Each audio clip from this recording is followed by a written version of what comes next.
Men of Iron. Chapter 29. That night Miles lodged at Mackworth House. The next morning, as soon as he had broken his fast, which he did in the privacy of his own apartments, the Earl bade him and Gascoigne to make ready for the barge which was then waiting at the river stairs to take them to Scotland Yard.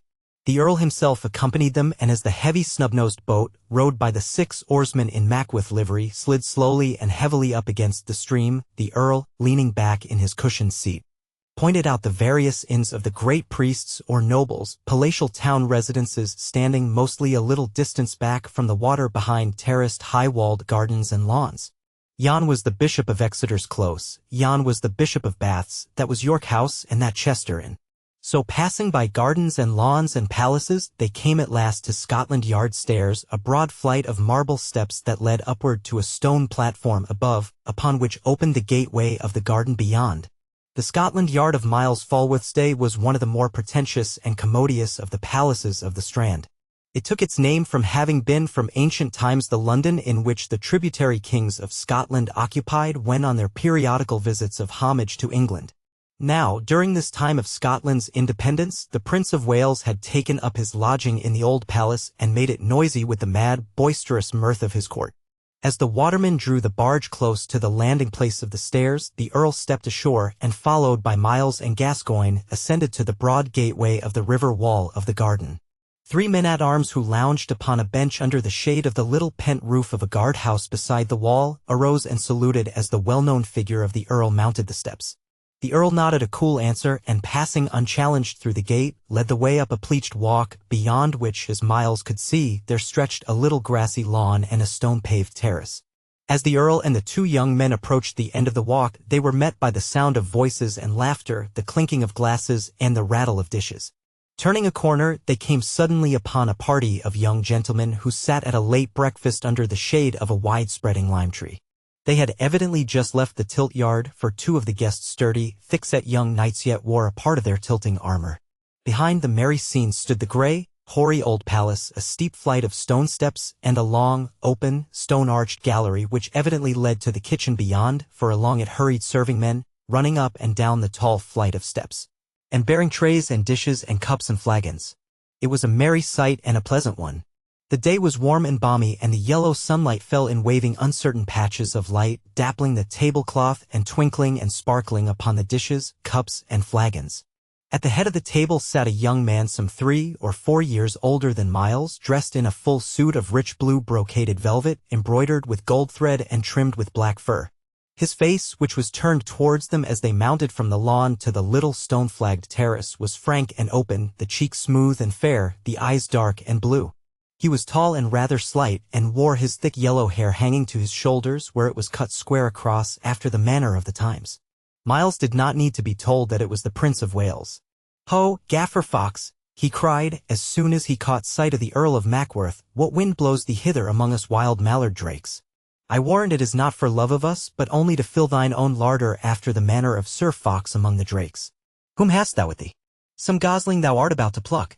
A sudden hush fell upon the company, and all faces were turned towards the visitors. The Earl bowed with a soft smile. "Your Highness," said he smoothly, "is pleased to be pleasant. Sir, I bring you the young knight of whom I spoke to you some time since, Sir Miles Falworth.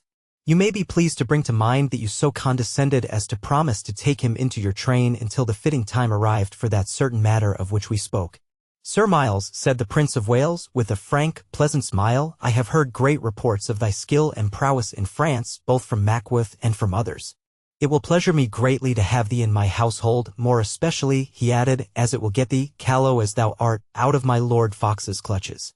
Our faction cannot do without the Earl of Mackworth's cunning wits, Sir Miles, any the less I would not like to put all my fate and fortune into his hands without bond.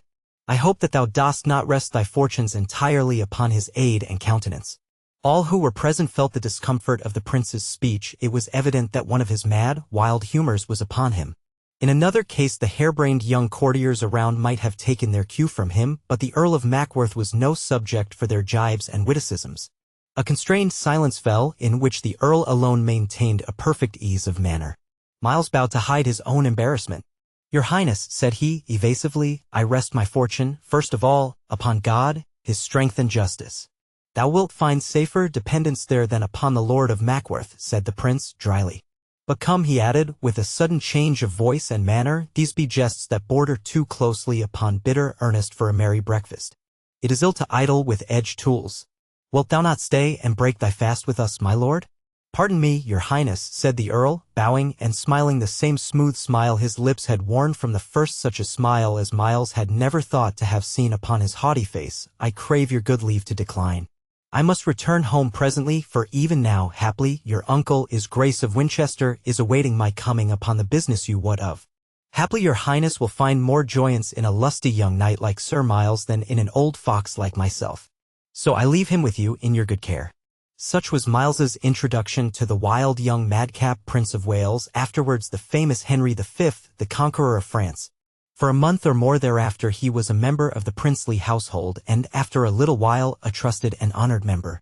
Perhaps it was the calm, sturdy strength, the courage of the young knight, that first appealed to the prince's royal heart. Perhaps afterwards it was the more sterling qualities that underlaid that courage that drew him to the young man. Certain it was that in 2 weeks Myles was the acknowledged favorite. He made no protestation of virtue. He always accompanied the prince in those madcap ventures to London, where he beheld all manner of wild revelry. He never held himself aloof from his gay comrades, but he looked upon all their mad sports with the same calm gaze that had carried him without taint through the courts of Burgundy and the Dauphin. The gay, roistering young lords and gentlemen dubbed him St. Myles and jested with him about haircloth shirts and flagellations, but witticism and jest alike failed to move Myles's patient virtue. He went his own gait in the habits of his life, and in so going knew as little as the others of the mad court that the prince's growing liking for him was, perhaps more than all else, on account of that very temperance. Then, by and by, the prince began to confide in him as he did in none of the others. There was no great love betwixt the king and his son. It has happened very often that the kings of England have felt bitter jealousy towards the heirs apparent as they have grown in power, and such was the case with the great King Henry IV. The prince often spoke to Myles of the clashing and jarring between himself and his father, and the thought began to come to Myles's mind by degrees that maybe the king's jealousy accounted not a little for the prince's reckless intemperance. Once, for instance, as the prince leaned upon his shoulder waiting, whilst the attendants made ready the barge that was to carry them down the river to the city, he said, abruptly, "Myles, what thinkest thou of us all? Doth not thy honesty hold us in contempt?" "Nay, highness," said Myles. "How could I hold contempt?" "Marry," said the prince, "I myself hold contempt, and am not as honest a man as thou. But, prithee, have patience with me, Myles. Some day, perhaps, I too will live a clean life. Now, and I live seriously, the king will be more jealous of me than ever, and that is not a little. Maybe I live thus so that he may not know what I really am in soothly earnest." The prince also often talked to Myles concerning his own affairs, of the battle he was to fight for his father's honor, of how the Earl of Mackworth had plotted and planned to bring him face to face with the Earl of Alban. He spoke to Myles more than once of the many great changes of state and party that hung upon the downfall of the enemy of the House of Falworth, and showed him how no hand but his own could strike that enemy down. If he fell, it must be through the son of Falworth. Sometimes it seemed to Myles as though he and his blind father were the center of a great web of plot and intrigue, stretching far and wide, that included not only the greatest houses of England, but royalty and the political balance of the country as well. And even before the greatness of it all he did not flinch. Then, at last, came the beginning of the time for action. It was in the early part of May, and Myles had been a member of the prince's household for a little over a month. One morning he was ordered to attend the prince in his privy cabinet, and, obeying the summons, he found the prince, his younger brother, the Duke of Bedford, and his uncle, the Bishop of Winchester, seated at a table, where they had just been refreshing themselves with a flagon of wine and a plate of wafers. "My poor Myles," said the prince, smiling, as the young knight bowed to the three, and then stood erect, as though on duty. "It shames my heart, brother, and thou, uncle, it shames my heart to be one privy to this thing which we are set upon to do.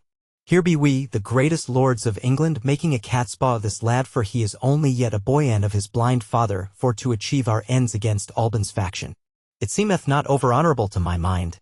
"Pardon me, your highness," said Myles, blushing to the roots of his hair, "but, and I may be so bold as to speak, I reck nothing of what your aims may be. I only look to restoring my father's honor and the honor of our house." "Truly," said the prince, smiling, "that is the only matter that mocketh me, willing to lay my hands to this business. Dost thou know why I have sent for thee? It is because this day thou must challenge the Duke of Alban before the king. The Earl of Mackworth has laid all his plans, and the time is now ripe. Knowest that thy father is at Mackworth House? Nay, said Miles, I knew it not. He hath been there for nearly 2 days, said the prince. Just now the earl hath sent for us to come first to Mackworth House, then to go to the palace, for he hath gained audience with the king, and hath so arranged it that the Earl of Alban is to be there as well. We all go straightway, so get thyself ready as soon as may be. Perhaps Miles's heart began beating more quickly within him at the nearness of that great happening which he had looked forward to for so long. If it did, he made no sign of his emotion, but only asked, How must I clothe myself, your highness? Wear thy light armor, said the prince, but no helmet, a juppin bearing the arms and colours that the earl gave thee when thou wert knighted, and carry thy right-hand gauntlet under thy belt for thy challenge. Now make haste, for time passes.